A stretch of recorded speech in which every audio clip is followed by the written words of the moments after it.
Hi guys, it's Nick from Liberty Subaru, and today we're going to be going over some of the key buttons on the Subaru Forester.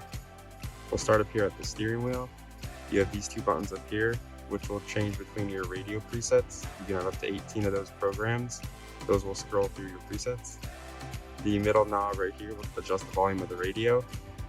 Up will increase and down will decrease. The source button right here will switch from FM, AM, XM, Bluetooth, or DIS. The info button will change the display up at the top screen. There's a number of screens you can scroll through. And then down here you have two buttons for the phone. When your phone is connected via Bluetooth, you can use this button to answer calls. The one next to that is decline calls or end calls. And while no call is coming up, you can use this button for voice commands and have the car call someone in your contacts. These buttons down here will change the gauge cluster display. There's a number of screens you can scroll through. And the other button will just go backwards.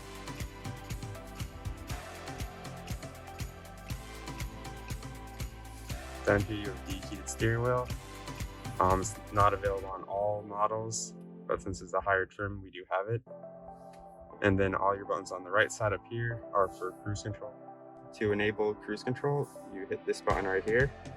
You can see on the display, the vehicle shows up with two lines in front of it. The adaptive cruise control will automatically slow down and speed up to vehicles in front of you. And to increase the distance between the vehicle in front of you, you can use the up arrow on the steering wheel, which will add another line to the vehicle that represents a car length. So right now we have 3 car lengths distance. To decrease that, you just press the button below that, it'll decrease the distance.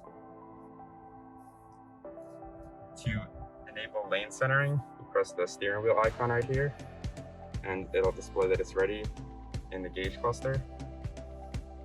To turn off adaptive cruise control, you just press the same button you used to enable it. Now it's off. And if you'd like to go to regular standard cruise control, you'll press that button to enable it, and then press and hold the bottom left-hand corner. It beeps, and then you have regular cruise control. Click the cruise control button again, and it's off. So for the buttons down here, we have starting at the top. That one right there will open your tailgate. To the right of that is SRH off. SRH is steering responsive headlights. So when you're going to a corner, your fog lights will illuminate the dark section which you're turning into. If you don't like that feature, you can turn it off there. To the right of that is the memory tailgate. If you park in a garage and don't want the tailgate to hit the top each time you go in your garage, you can program it to only raise a certain amount.